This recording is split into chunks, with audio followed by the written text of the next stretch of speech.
Hey, I'm Dean and this is Legacy Voyage. In Season 1, I'm documenting my journey to earning my first 100K net worth as a full-time college student. Join me as I share some of the lessons I learned along the way.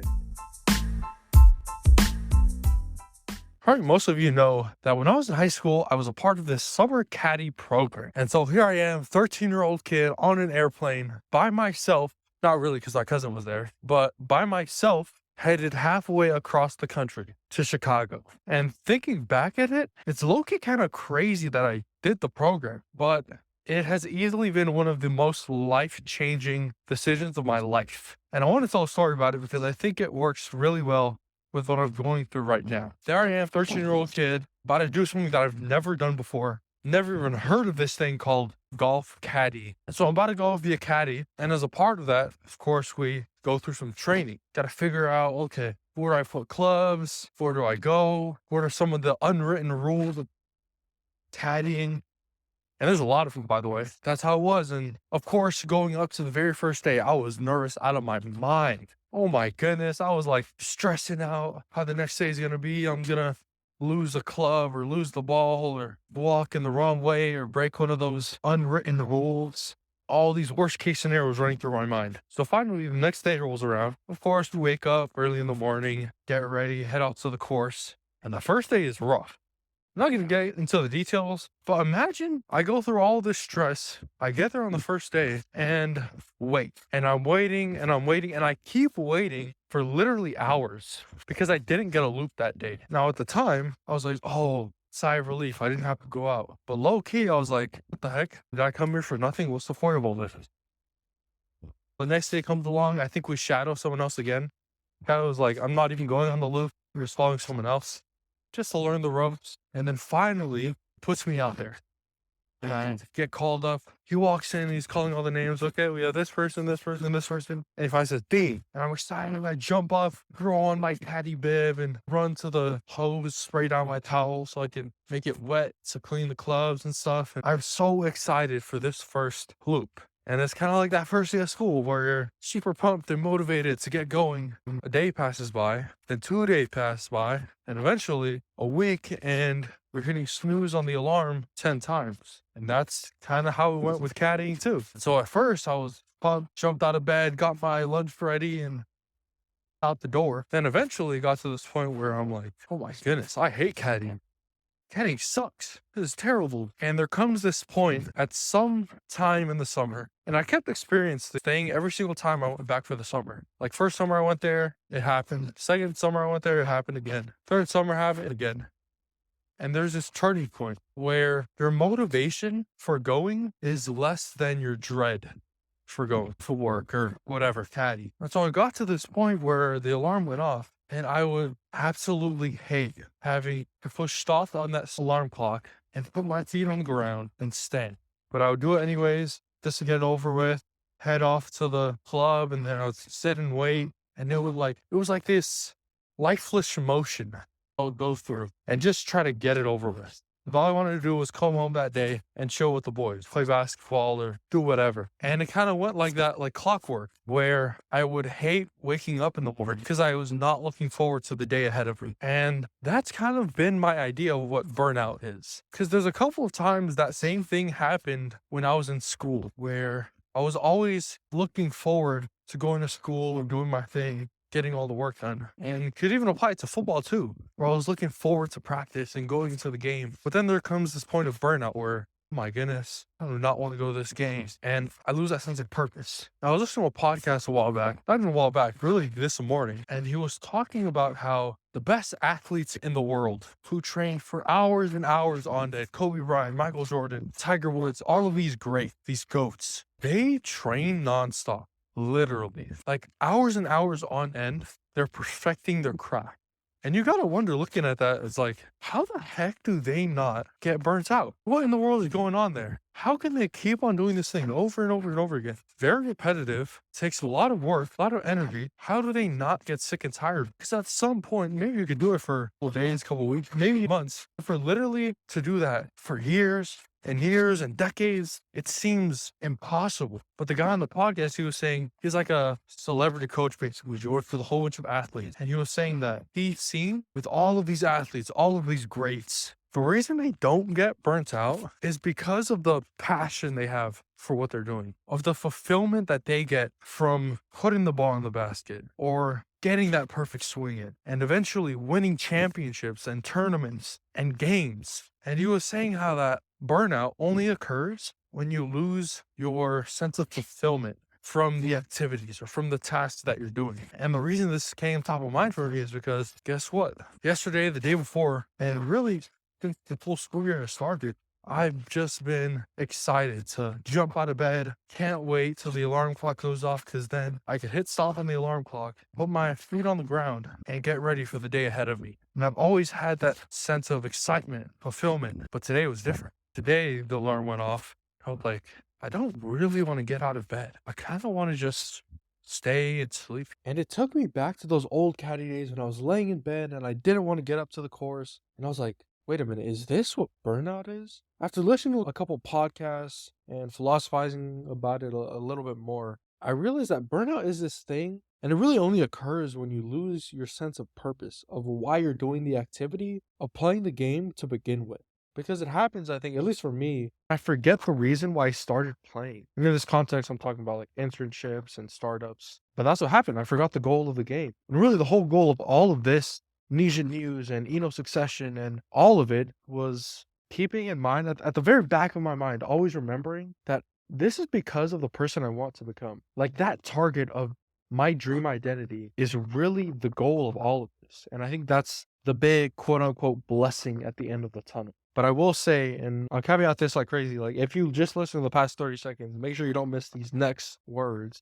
Through it all, prioritize your health. And really, that's a warning to my past self because kind of looking back at my life, I think prioritizing my health and relationships and then wealth coming after that, I think everything kind of just falls in place. And some questions I think that's really important to ask yourself is why is this game fulfilling? Or at least why was it fulfilling when I started the game? Why isn't it fulfilling anymore? And really getting down to the bare bones reason of do you still want to keep playing this game? And when I say game in this context, it can really apply to anything. Like it could be business or a relationship or a major that you're trying to choose in college or something. I don't know. It could really be anything. But I think those are all pretty important things to keep in mind when we're going through any of these games. But, as always, I could be wrong about really everything. And these are just some general philosophizing and musings that I had about life. This is a bit of a fast forward. I recorded that last part a couple days ago and really been thinking more and more about it.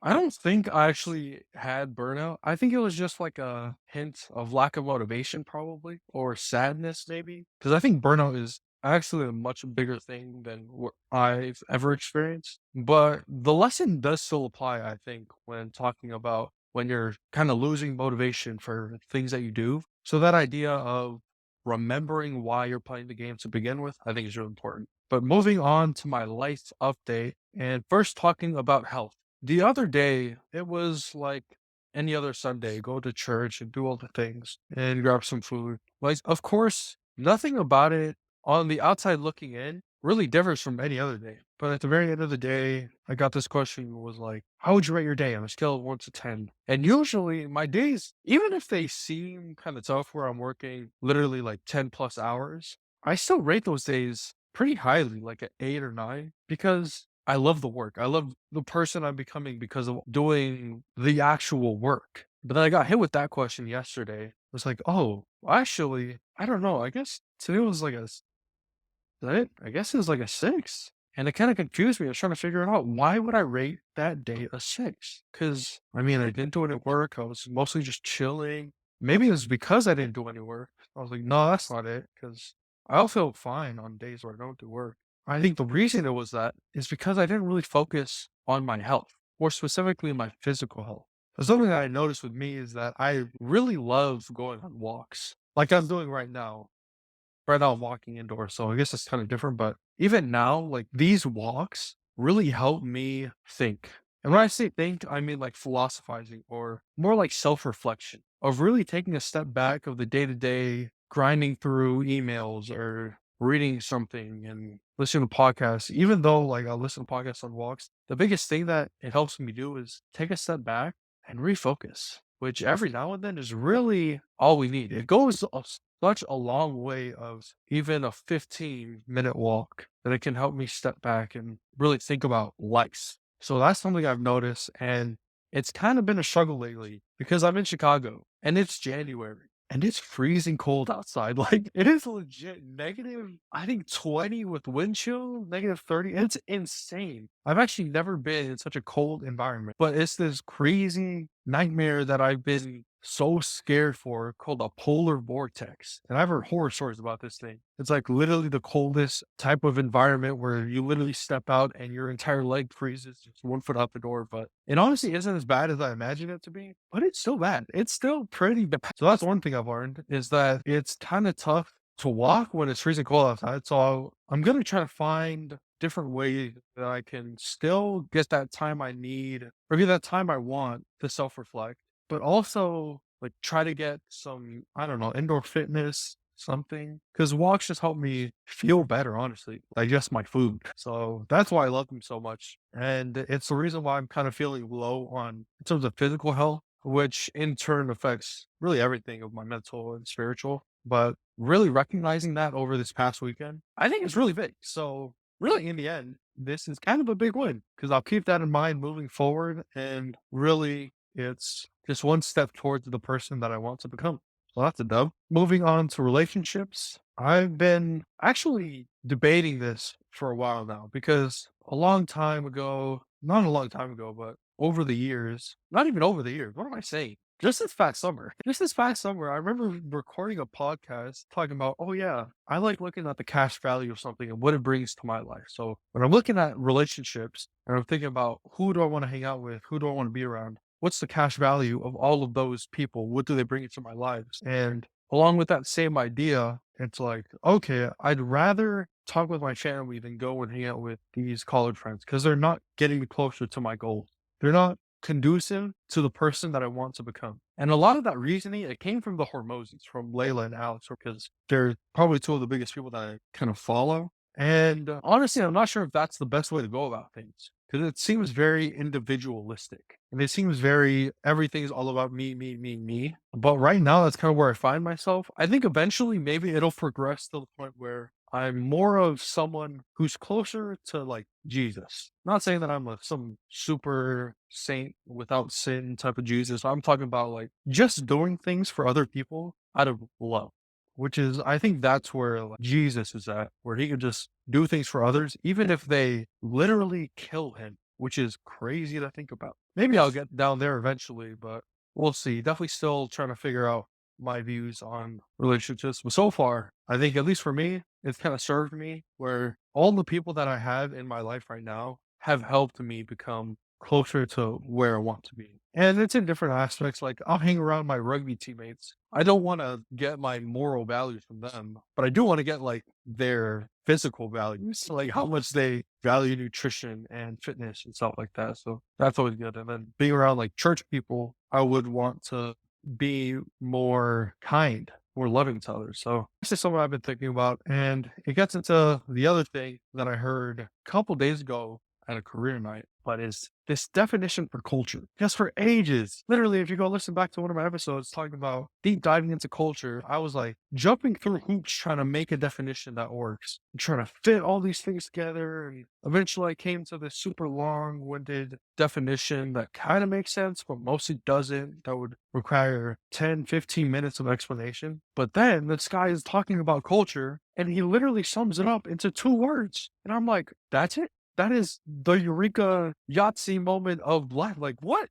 That is what I've been trying to get at this entire 3 months. I've been studying this word culture. But those 2 words are this shared values, because that's all culture is. And I'll talk about that more in the next episode, but look forward to that because that is really, really powerful, I think. Narrowing culture down to shared values. I want to hit on my wealth update.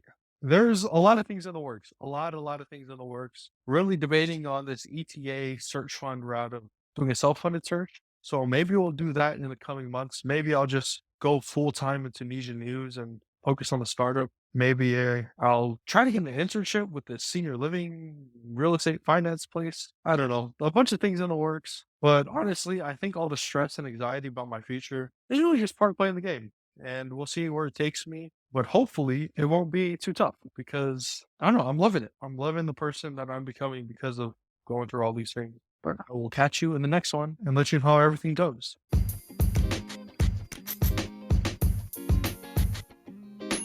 I record these episodes completely free to share success with everyone. So the only thing I ask is that if you learned anything or found something interesting in this episode, just leave a review and share it with a friend. Only takes 5 seconds and it would mean the world. Thanks, and I'll see you in the next episode. Tatok, see you.